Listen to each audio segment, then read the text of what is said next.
The strongest men never do this one thing. They never explain themselves to people who are committed to misunderstanding them.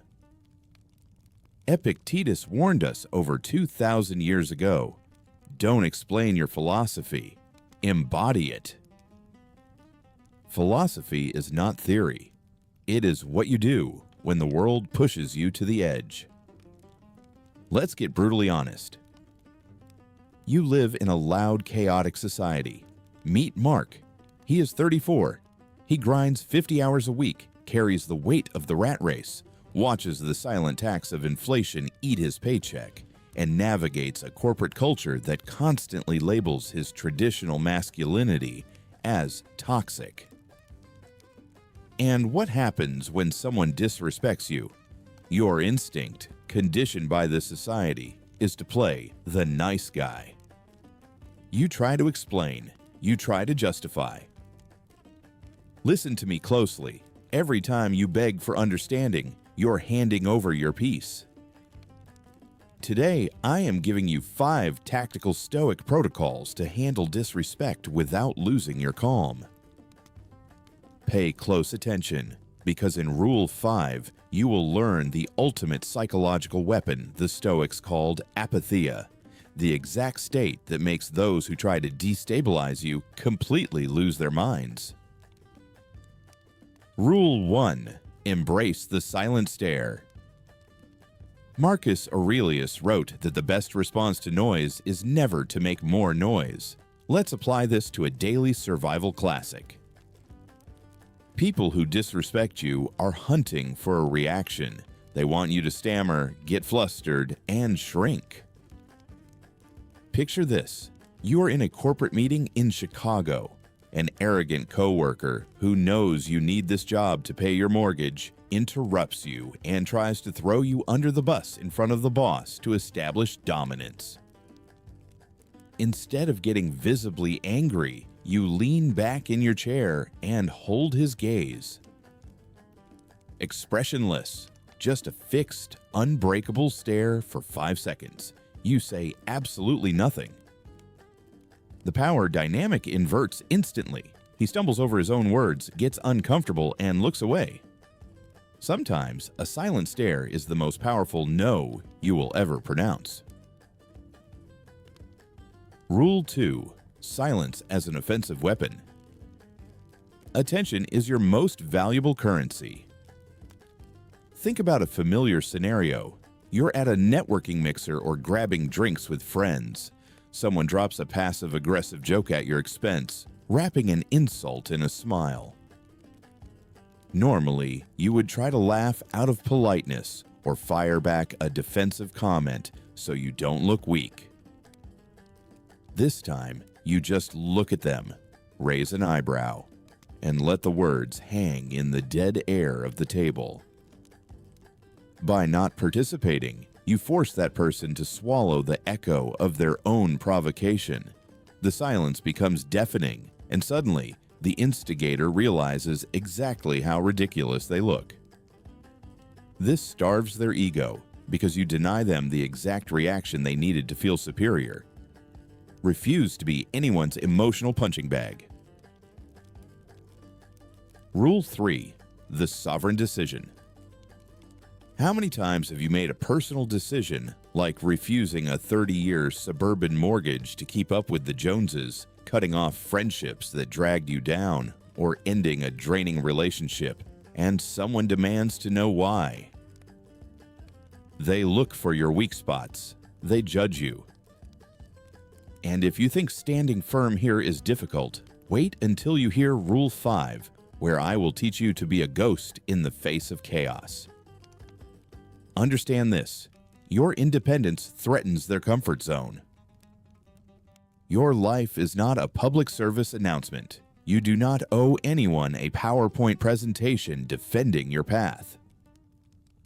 The next time someone questions your decisions, do not justify yourself. Just look at them and say, "Because that is what I decided."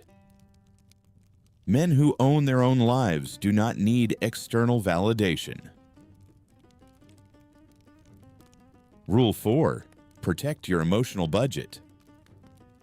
We have been conditioned to react in real time, but you've been friends since college. But she is your partner. Loyalty to an environment that does not respect you is pure self-sabotage. If a friend constantly belittles you, or a partner plays endless Tinder mind games taking advantage of the fact that you are the nice guy, you don't need a dramatic confrontation. You need to protect your emotional budget.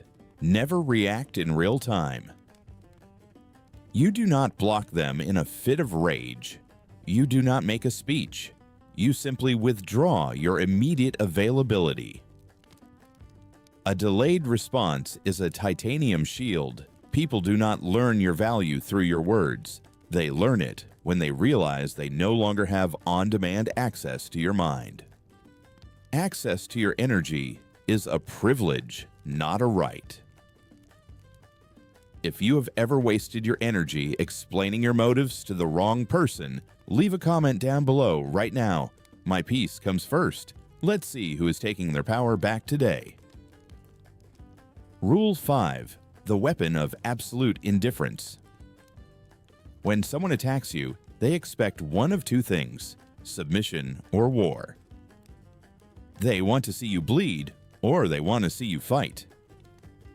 But the Stoics mastered a supreme third option: apatheia, an absolute, unshakable indifference. This is not about faking a smile. It is about looking at the person disrespecting you and realizing they are completely irrelevant to your destiny. Here is what happens in reality. Someone tries to humiliate or provoke you in an HR meeting. Instead of exploding, you look them in the eyes, reply with a dry, "understood," and immediately go back to your work. They expected shouting. They expected a debate, but they get the void. That is true apatheia. Those who feed on conflict cannot survive in a vacuum of indifference. Burn this into your mind. The truly free man does not win every battle. He wins because he stops considering as a battle that which never deserved his attention. Remember this golden rule. Respect begins the exact moment your need to be accepted ends. He who controls his own emotions can never again be controlled by others. Your silence is the final word. The final protocol: surrender the last word. Epictetus understood that whoever needs to win every argument remains a slave to the opinions of others. There is a trap that almost everyone falls into. They believe that winning an argument means having the last word. But that is not power. That is dependence. Every time you feel the need to reply to one last email, to prove you are right, or to correct someone who has already decided not to understand you, you are handing over the control of your peace.